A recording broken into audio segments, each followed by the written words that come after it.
ಶ್ರೀಕೃಷ್ಣ ಜನ್ಮಾಷ್ಟಮಿ, ಗಣೇಶೋತ್ಸವ, ದೀಪಾವಳಿ, ತುಳಸಿ ಪೂಜೆ ಸಂದರ್ಭ ಉತ್ತರ ಕನ್ನಡದಿಂದ ಹೂ ಮಾರಾಟಗಾರರು ಮಂಗಳೂರಿಗೆ ಹೂಗಳನ್ನು ತಂದು ಮಾರಾಟ ಮಾಡ್ತಾರೆ. ಎಲ್ಲೆಂದರಲ್ಲಿ ರಸ್ತೆ ಬದಿಯಲ್ಲಿ, ಫುಟ್ಪಾತ್ಗಳಲ್ಲಿ ಹೂಗಳನ್ನು ಹಾಕಿ ಒಂದೆಡೆ ಪಾದಚಾರಿಗಳಿಗೆ ತೊಂದರೆ ಉಂಟಾದರೆ ಇನ್ನೊಂದೆಡೆ ಹೂಗಳ ತ್ಯಾಜ್ಯವನ್ನು ಅಲ್ಲೇ ಎಸೆದು ಹೋಗ್ತಾರೆ. ಇಲ್ಲಿನ ಜನತೆ ಒಂದಷ್ಟು ಕಡಿಮೆ ದುಡ್ಡಿಗೆ ಹೆಚ್ಚು ಹೂ ಸಿಗುತ್ತಲ್ಲ ಅನ್ನುವಂತಹ ಆಸೆಗೆ ಇದೇ ವ್ಯಾಪಾರಿಗಳಿಂದ ಹೂ ಖರೀದಿಸಲು ಮುಂದಾಗ್ತಾರೆ. ಆದರೆ ಇಂತಹ ಹೂಗಳು ಎಷ್ಟು ಕೊಳಕು ಆಗಿದೆ, ಇದು ನಿಜವಾಗ್ಲೂ ಕೂಡ ದೇವರ ಪೂಜೆಗೆ ಯೋಗ್ಯವೇ ಅನ್ನುವಂತಹ ಪ್ರಶ್ನೆ ಇದೀಗ ಎದ್ದಿದೆ.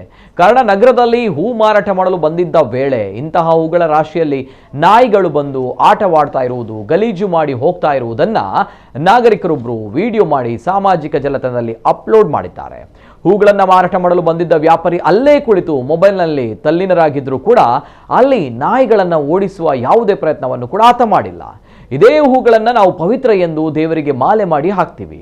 ಹೂಗಳನ್ನು ಖರೀದಿಸುವ ಮುನ್ನ ಎಚ್ಚರವಿರಲಿ ಎಂದು ಸಾರ್ವಜನಿಕರು ಒತ್ತಾಯಿಸಿದ್ದಾರೆ.